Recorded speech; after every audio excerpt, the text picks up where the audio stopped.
Hello guys, आज के class में हम देखेंगे ब्लॉक सिस्टम या F इक्वल टू एम को हम कैसे अप्लाई करते हैं डिफरेंट सिस्टम में।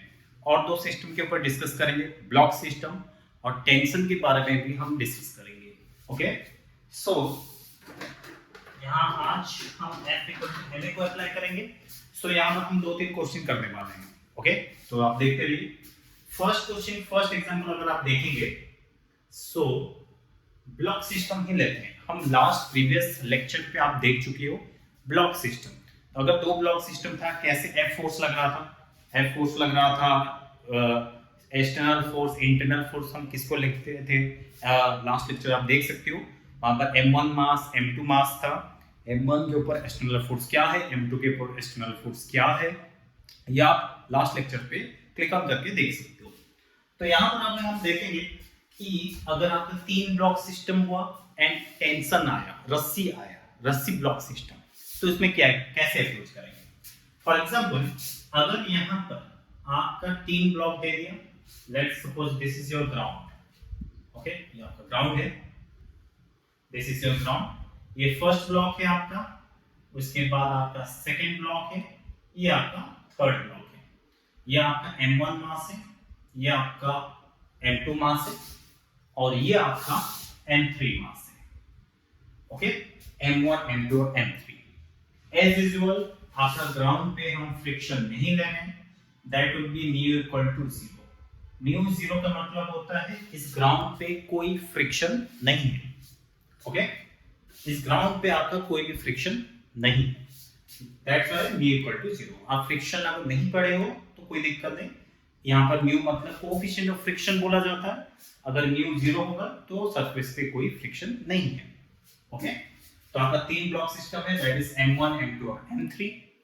तो यहाँ पर मैं क्या कर रहा हूँ, मैं यहाँ पर एक एक्सटर्नल फोर्स लगा रहा हूँ, यहाँ पर F is the external force here. Okay, मैं m1, m2, m3 पे पीछे की तरफ लेफ्ट हैंड साइड पे F फोर्स लगा रहा हूँ। F फोर्स लगाने से होगा क्या, ये तीन सिस्टम आगे बढ़ेगा, एक साथ आगे बढ़ेगा ऑब्वियसली, राइट। अगर मैं ये F फोर्स लगाता हूं, ये तीन ब्लॉक एक साथ आगे जाएगा। m1, m2, m3 पे आप खुद ही इमेजिन कर सकते हो, एक के बाद एक। अगर इसमें फोर्स लगाता तो ये तीनों ब्लॉक एक साथ, तीनों ब्लॉक एक साथ मूव करेगा। अगर तीन ब्लॉक एक साथ मूव करेगा तो हम बोल सकते हैं तीनों का एक्सेलरेशन सेम होगा।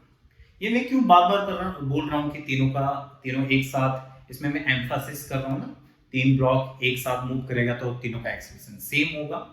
क्योंकि आप आगे भी जितने सारे प्रॉब्लम्स है न्यूटन लॉ ऑफ मोशन के ऊपर, आप देखोगे एक्सेलरेशन निकालने के लिए आपको कंडीशन सोचना पड़ता है कि अच्छा इसका एक्सेलरेशन ये है तो इसका क्या होगा, क्या दोनों साथ में घूम रहे हैं, क्या दोनों का एक इधर जा रहा है तो वो उस तरफ जा रहा है, एक x डिस्टेंस कवर कर रहा है तो दूसरा वाला 2x डिस्टेंस कवर कर रहा है। तो ये आपको प्रैक्टिकली देख के, सिचुएशन देख के डिसाइड करना होता है कि सबका एक्सेलरेशन क्या है, वो आगे हम देखेंगे। ओके, तो यहाँ पर क्योंकि F फोर्स लग रहा है, m1, m2, m3 तीनों एक साथ है, F फोर्स लग रहा है, तो हम बोल सकते हैं तीनों का एक्सेलरेशन, तीनों एक साथ जाएंगे तो तीनों का एक्सेलरेशन सेम होगा। ओके, सो तीनों का एक्सेलरेशन सेम होगा, जिसको मैं A एक्सेलरेशन मान रहा हूं। ओके, तीनों का A एक्सेलरेशन होगा। ओके, तो अगर आपको कोई पूछ लेगा भैया ये एक्सेलरेशन का वैल्यू निकालो, तो आप क्या करोगे, आप बोलोगे सर एक काम करते हैं, m1, m2, m3 को तीनों को इकट्ठा सिस्टम मान लेते हैं। अगर आप लास्ट लेक्चर देखे हो तो हम ये डिसाइड किए थे आप सिस्टम किसी को भी मान सकते हो, राइट। अगर आप सिस्टम किसी को मान सकते हो तो आपको इंटेलिजेंटली ये गेस करना होता है कि आप किसको सिस्टम मानेंगे तो आपका एक्सेलरेशन निकल जाएगा वेरी इजीली। तो यहाँ पर ये जो आपका इंट्यूशन डेवलप होता है कि किसको क्या लेने से क्या आ जाएगा, ये जैसे जैसे आप ज्यादा प्रॉब्लम प्रैक्टिस करोगे तभी आता है, ऐसे नहीं होता है। ठीक है, ऐसे देख के बता दिया।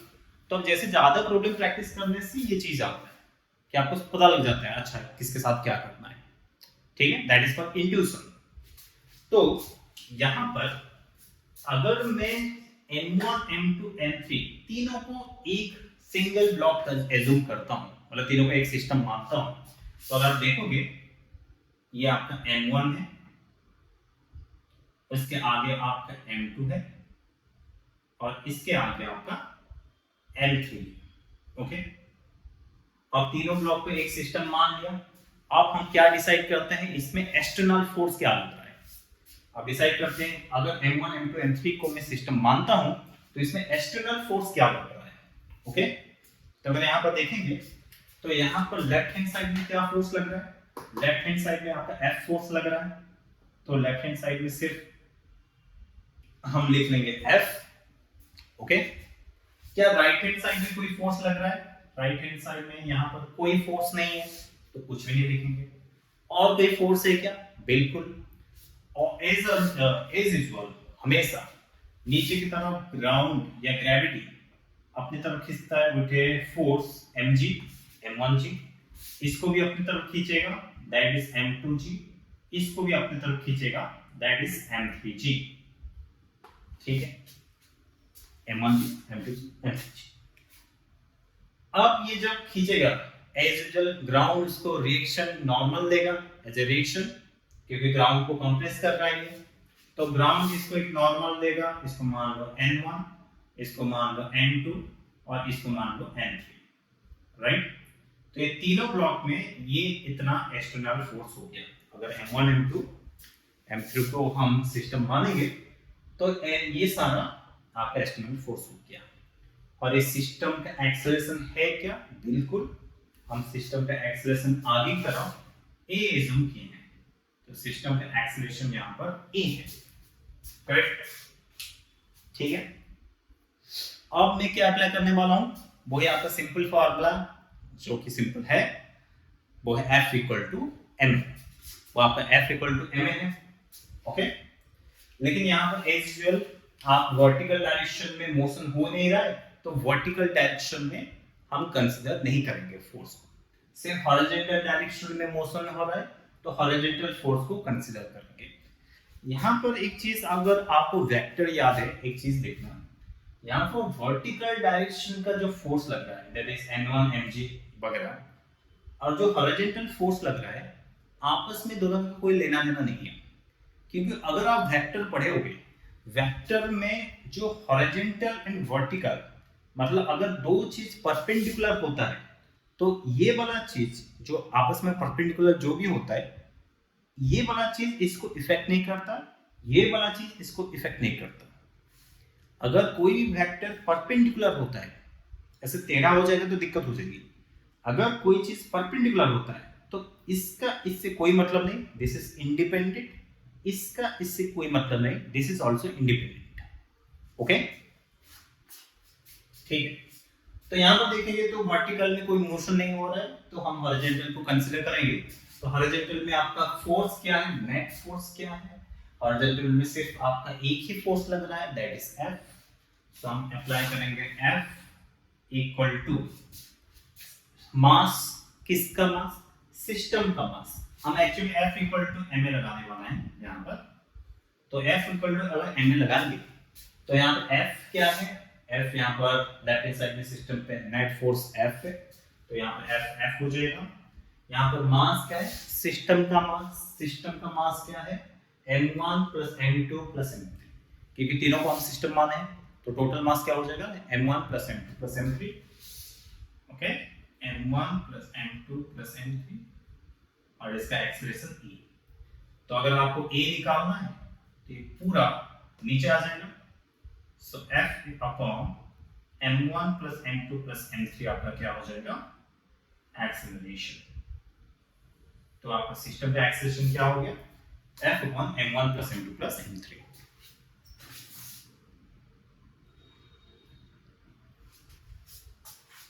ओके,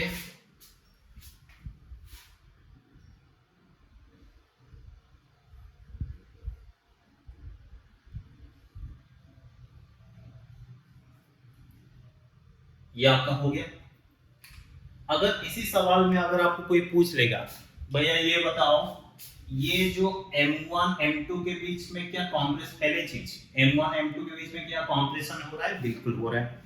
कैसे हम लास्ट क्लास में डिस्कस किए थे कि अगर तीनों ब्लॉक है इसमें फोर्स लग रहा है तो तीनों कॉम्प्रेस होके आगे जाएंगे, राइट? तीनों ऐसे कॉम्प्रेस होके आगे जाएंगे। अगर तीनों कॉम्प्रेस होके आगे गए तो यहां पर क्या होगा? कॉम्प्रेशन। यहां पर क्या होगा? कॉम्प्रेशन का मतलब धक्का धक्की देके जा रहे हैं, पुश करके जा रहे हैं। इसको ये पुश कर रहा है, इसको ये पुश कर रहा है, ठीक है? अगर ऐसा हो रहा है तो हम क्या करेंगे? अगर आपको कोई पूछेगा कि इसके बीच में जो कॉम्प्रेसिव फोर्स लग रहा है, कॉम्प्रेसिव फोर्स कितना होगा, तो आप करोगे क्या? आप M2 और M3 को एज ए सिस्टम मान सकते हो। अगर मैं यहां पर M2 और M3 को सिस्टम मानता हूं, ओके, अगर मैं M2 और M3 को मैं सिस्टम मानता हूं, करेक्ट, M2 और M3 को मैं सिस्टम मानता हूं, तो यहां पर क्या लग रहा है? कॉम्प्रेसिव फोर्स लग रहा है। यहां पर आपका कॉम्प्रेसिव फोर्स लग रहा है, राइट? अगर यहां पर आपका कॉम्प्रेसिव फोर्स लग रहा है तो compressive force is always towards the body. तो ये कॉम्प्रेसिव फोर्स यहां पर ऐसे लगेगा, यहां पर कॉम्प्रेसिव फोर्स ऐसे लगेगा। तो यहां पर इस सरफेस में जो कॉम्प्रेसिव फोर्स है ये इस तरफ लगेगा, जो कि M1 M2 ये M2 को दे रहा है। इसको हम C1 बोलते हैं, ठीक है? इसको हम C1 बोलते हैं। और कोई फोर्स है क्या? राइट हैंड साइड में और कोई फोर्स नहीं है। वर्टिकल है तो वो ग्रेविटी है, उसको छोड़ देते हैं क्योंकि उसका कुछ काम नहीं है। हम हॉरिजॉन्टल मोशन को कंसीडर कर रहे हैं, वो तो वर्टिकल डायरेक्शन में मोशन तो हो ही नहीं रहा है वैसे भी। और ये M2 M3 का एक्सेलरेशन क्या है भैया? सेम एक्सेलरेशन ए के साथ जा रहे हैं, तीनों ऑब्जेक्ट एक साथ। तो M2 M3 का भी एक्सेलरेशन क्या होगा आपका? इसको मैं रेड मार्कर में लिख लेता हूं। इसका भी एक्सेलरेशन भैया हो जाएगा आपका ए, राइट? तो अगेन वही सेम चीज, यहां पर F equal to ma apply कर लेते हैं इस सिस्टम के लिए। अगर इसके लिए हम F equal to ma apply करेंगे, सो यहां पर नेट फोर्स क्या है भैया? नेट फोर्स सिर्फ C1 है, तो इसको लिख लेते हैं C1। सिस्टम M क्या है? सिस्टम का मास। सिस्टम का मास क्या है? M2 plus M3, right? और एक्सेलरेशन क्या है भाई? एक्सेलरेशन वही सेम एक्सेलरेशन है, और ये एक्सेलरेशन का वैल्यू हम ऑलरेडी निकाल चुके हैं। एक्सेलरेशन का वैल्यू क्या है? F upon M1 plus M2 plus M3, correct? तो ये आपका C1 वैल्यू निकल गया। C1 क्या है? ये कॉम्प्रेसिव फोर्स है जो M1 M2 को लगा रहा है या फिर M2 M1 को लगा रहा है, क्योंकि वो एक्शन रिएक्शन पेयर है, इक्वल। सिमिलरली अगर आपको M2 और M3 के बीच में भी कॉम्प्रेशन हो रहा है, राइट? M2 और M3 के बीच में कॉम्प्रेशन हो रहा है, M2 M3 के बीच में अगर कॉम्प्रेशन हो रहा है, तो अगर आपको कोई बोलेगा कि अच्छा इसके बीच में कॉम्प्रेसिव फोर्स बताओ, तो सिंपल M3 का फ्री बॉडी डायग्राम बना लेना। अगर मैं यहां पर बना रहा हूं, अगर ये आपका M3 है, ओके, अगर ये आपका M3 है, M3 पे अगर देखेंगे कॉम्प्रेसिव फोर्स इधर भी लग रहा है, और compressive force is always towards the body, always towards the body, ऐसे। इसको हम कुछ नेमिंग और कर रहे हैं, दैट इज C2। क्या इसका भी एक्सेलरेशन A है? बिल्कुल, तीनों एक साथ जा रहे हैं तो तीनों का एक्सेलरेशन सेम है भैया, तो इसका भी एक्सेलरेशन आपका है A, करेक्ट? इसका भी एक्सेलरेशन A। तो इसमें फिर से मैं F इक्वल टू ma लगाऊंगा। एक ही फॉर्मूला है भैया मेरे पास, F इक्वल टू ma, ठीक है? तो यहाँ पर F क्या है? हॉरिजॉन्टल में सिर्फ फोर्स F C2 है, तो C2 लगा देंगे। इसका मास क्या है? M3, और एक्सेलरेशन तो सेम एक्सेलरेशन है, ये हो जाएगा, एक्सेलरेशन की जगह लगा देंगे F अपॉन ये, तो F upon M1 plus M2 plus M3, तो आपका C2 का वैल्यू निकल के आ गया, राइट? और ये आपका C1 का वैल्यू।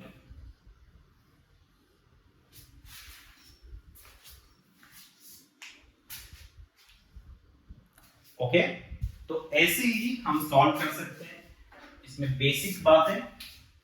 सो यहां पर मैंने पहले समरी ये है, पहले मैं M1 प्लस M2 और M3 को system as a single system माना, तो मेरे को एक्सेलरेशन मिल गया भैया, ठीक है। अब मैं M2 और M3 को इकट्ठा सिस्टम माना तो मुझे C1 मिल गया, और ये C1 क्या है, C1 एक कॉम्प्रेसिव फोर्स है जो M1 M2 पे लगा रहा है या फिर M2 M1 पे लगा रहा है, बात एक ही है, ठीक है। और व्हाट अबाउट C2, मतलब अगर आप M3 को सिस्टम मानेंगे, अगर आप M3 को सिस्टम मानेंगे तो यहां पर मुझे C2 मिल जाएगा। C2 आपका क्या है, C2 आपका वो फोर्स है जो M2 M3 पे लगा रहा है या फिर M3 M2 पे लगा रहा है, उसका वैल्यू हम F इक्वल टू m लगा सकते हैं, ठीक है।